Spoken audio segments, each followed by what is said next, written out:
안녕하세요. 사스TV 백승철입니다.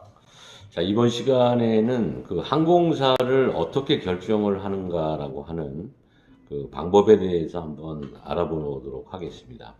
객실 승무직을 선택을 하고 항공사를 선택을 할 때는 크게 보면은 세 가지로 생각을 하면서 항공사를 선택할 수 있을 것 같아요.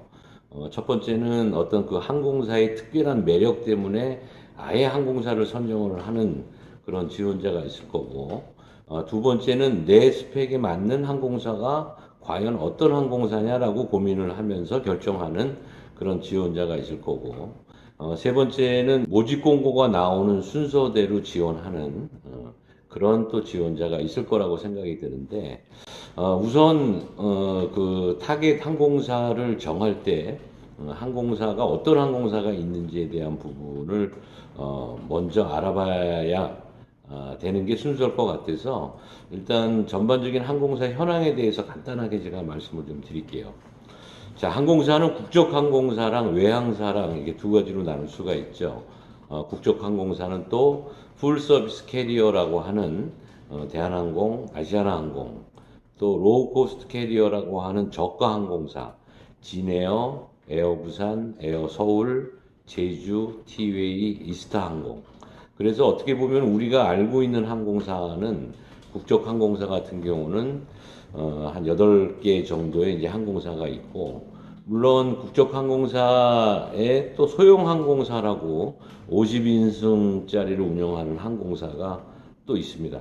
지금 이제 3개가 있는데, 2개는 운항 중단을 했고, 한 곳만 지금 운항을 하고 있죠. 그래서 지금 현재 운항하는 그런 소형 항공사가 코리아 익스프레스라고 하는 항공사가 있고, 운항 중단된 에어 포항, 에어 필립, 이렇게 소형 항공사가 또 있습니다.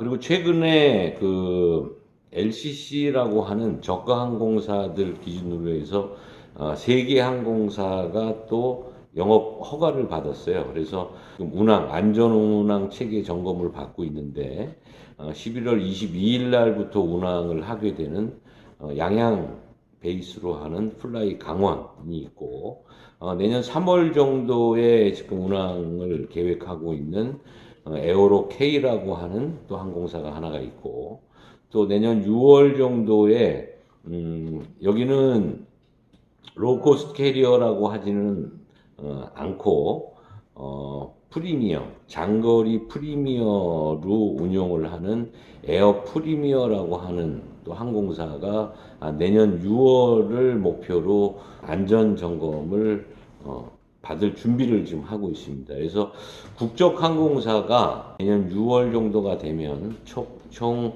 11개, 소형기까지 합치게 되면은 14개의 이제 항공사가 있고, 외항사는 지역별로 보게 되면은 가장 가까운 일본 쪽에 자리나 ANA, 피치 항공이 또 있고, 중국 쪽에는 홍콩 포함한 캐세이 퍼시픽, 뭐 동방항공, 남방항공, 에어 차이나, 또 해남항공, 또 중국 쪽에는 또 이런 항공사들이 있고, 동남아 쪽에는 그 싱가포르 에어라인이라든가, 또 필리핀 항공이라든가, 가루다, 베트남 항공, 또 중동은 콰타르 에미레이트, 에티하드, 또 유럽은 루프탄자라든가, 피네어라든가, 여러 항공사가 있는데 이쪽 항공사들에서 이제 한국 승무원들을 이제 채용을 하고 있죠. 매년마다 채용하는 것은 아니지만 필요에 의해서 2, 3년에 한 번 정도씩 채용하는 그런 외국 항공사들도 있고 매년 그 승무원들을 채용하는 그런 항공사도 있습니다.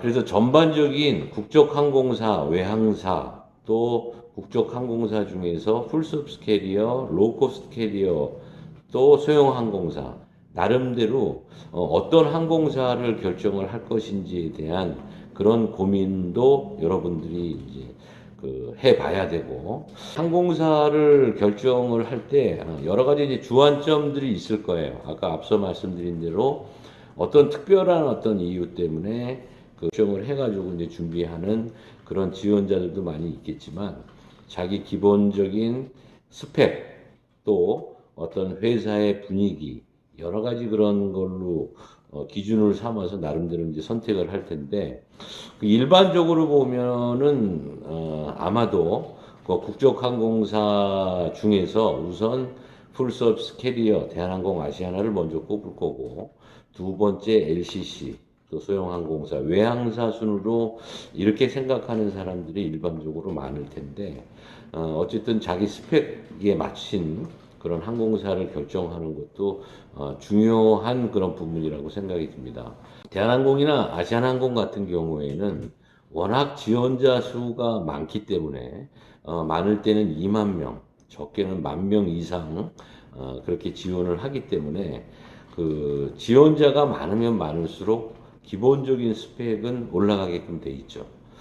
근데 그 사실 어떻게 보면 서류 전형을 할 때 풀서비스 캐리어보다는 그 로우코스트 캐리어의 어떤 서류 전형에 대한 그 경쟁률이 더 높습니다.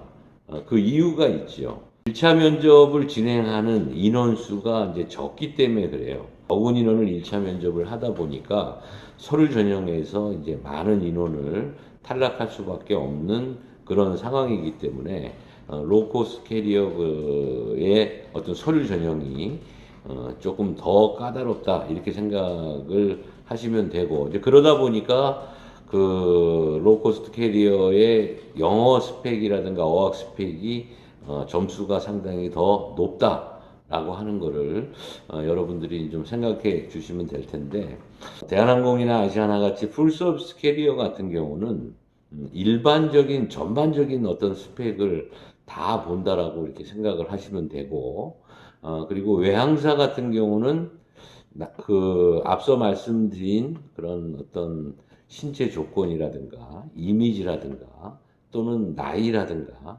이런 부분보다는 어떤 어학적인 그런 스펙을 더 중요시하게 된다 생각을 하시면 되고요. 그리고 항공사에서 나이에 대한 부분도 사실 안 볼 수가 없어요. 왜 그러냐면은 그 승무원들은 혼자 일하는 게 아니라 이제 같이 동료들과 섞여서 일을 해야 되는데 1년, 2년 먼저 들어온 선배가 더 나이가 어릴 경우에는 조금 이렇게 불협화음이 생길 그런 가능성이 있기 때문에 항공사에서는 나이에 대한 부분을 안 볼 수가 없죠. 그래서 나이가 좀 많은 사람들 같은 경우는 일단 제가 이제 추천을 하고 결정을 할 때 좀 도움이 좀 된다라고 하면 신규 항공사를 타겟으로 좀 잡았으면 좋겠어요. 왜냐하면 신규 항공사 같은 경우는 선배가 없죠. 나이가 좀 있더라도 그런 불협화음이 생길 수 있는 가능성이 없기 때문에 신규 항공사들의 기로 이제 입사를 하게 되면 그 부분이 더 유리하지 않을까라고 하는 그런 생각 때문에 그렇게 좀 말씀을 드리고요. 그래서 여러 가지 그런 부분들에 대한 거를 판단을 하면서 참고가 됐으면 하고요. 다음 시간에는